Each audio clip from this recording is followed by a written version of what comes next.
Hi. Evolution has gifted us with an amazing ability to detect danger and safety. And evolution has also given us the ability to react with defensive, life-saving, protective states. Some of these states you've heard of, some of these states you may not have heard of. But the first step in understanding this is to first know what state you're in. So today we're going to talk about fight, the state of fight, often paired with fight or flight. Fight is this energy that comes out in us that is ready to fight for your life.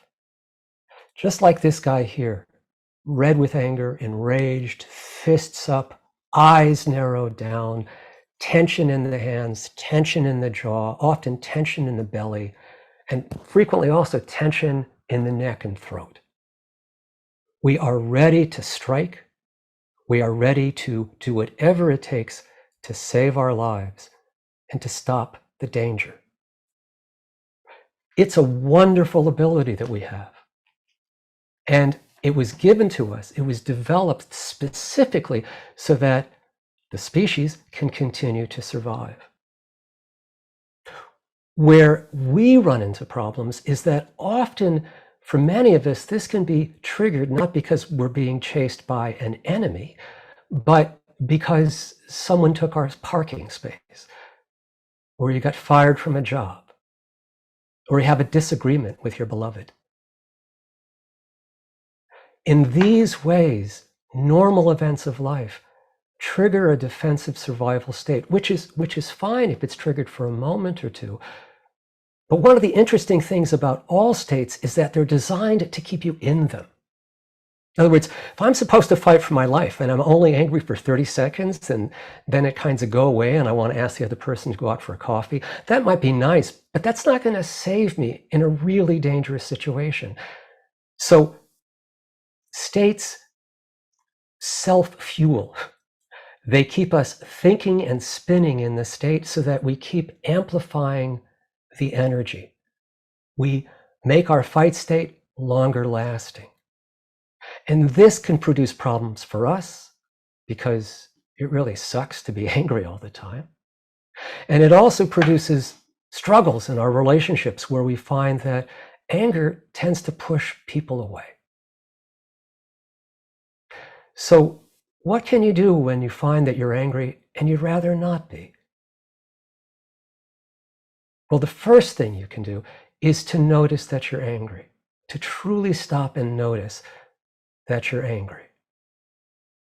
The second thing you can try is to take 5 to 10 deep, slow breaths. The breathing and bringing your mind to feeling the full duration of the in-breath and the full duration of the out-breath will help settle your system down. It's harder, much harder to do this if you're out of your mind enraged. Then you might need to be breathing for several hours before it feels like it comes down.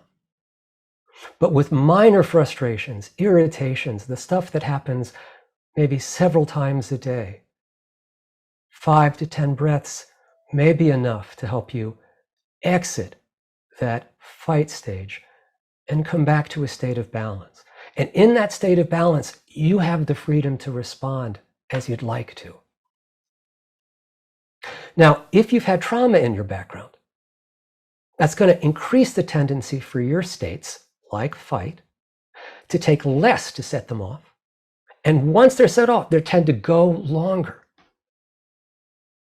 So that if you're a trauma survivor, you may find that you're hijacked by your defensive states more often than you're not in them.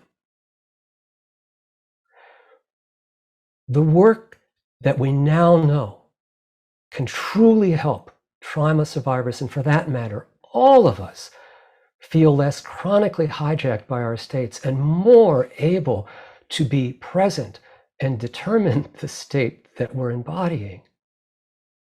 This work has been known to free people of decades and decades and decades of being stuck in emotional storms and states. The work is well worth it because you can exchange being a prisoner of states to having freedom in your life.